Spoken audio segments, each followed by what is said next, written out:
In the quiet village of Clavelight, nestled at the edge of a great forest, lived an old man named Thorin, known to everyone as the Lantern Keeper.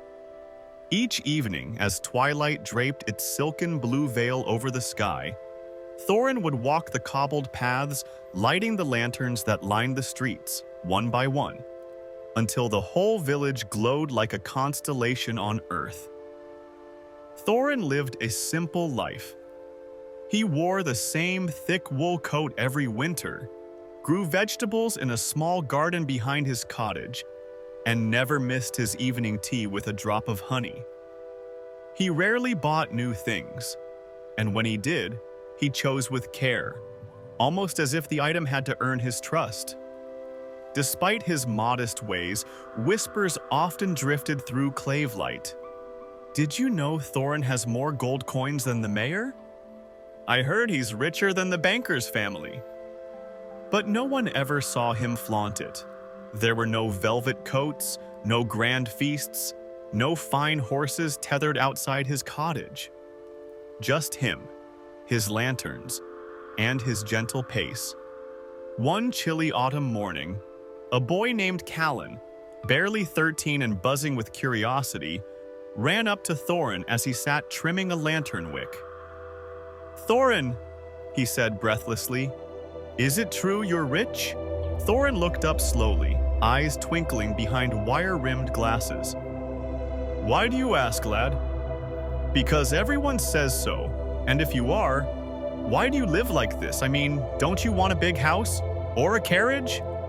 Thorin chuckled, setting the wick down. "Ah, Callan, sit. I'll tell you a story." Callan plopped onto the stone bench beside him, cheeks red with the cold. "Many years ago," Thorin began, "I wasn't the Lantern Keeper. I was a merchant, sold silks, spices, and strange tools from distant lands. I traveled on ships that swayed like lullabies, and walked through cities where stars hid behind towers. And yes, I made money, more than I needed. Now, there was another merchant I met often at the port. Her name was Elira. She was clever, fast, always making deals. But she spent her earnings just as fast. New dresses, wine, the latest trinkets from the capital. One evening, we both struck a grand deal. I bought a quiet share in a pepper ship. Elira bought a mansion with marbled floors. Years passed. Elira's mansion hosted lavish parties, dancers, musicians, towers of cakes. My investments, they grew quietly. I kept working, kept saving, even when I didn't need to. Slowly, I stepped away from the chaos of the market and came here to Clavelight. I chose this life." Callan tilted his head. "But didn't you want to enjoy the money? What's the point of having it if you don't use it?" Thorin smiled. "That's the great misunderstanding, Callan. The real power of money isn't in spending, it's in freedom. The freedom to walk slowly, to say no, to sleep well, to not worry when the winds change." Over the next few months, Callan began spending more time with Thorin. He helped light lanterns, listened to stories, and watched how the old man handled his life. Carefully, quietly, intentionally. But one winter day, a shiny poster appeared in the village square. "Fortune Showdown. Prove your wealth. Win a diamond-studded pocket watch." It drew a crowd. Elira, the same woman Thorin once knew, now older but still clad in jewels, had arrived. She boasted loudly of her fortunes and challenged anyone in Clavelight to prove they were wealthier by spending more in a single evening. Villagers buzzed, daring each other to compete. Some were tempted to sell prized items just to show they could stand shoulder to shoulder with Elira. "Thorin," Callan said, clutching the poster, "will you go? Show her you're richer?" Thorin shook his head gently.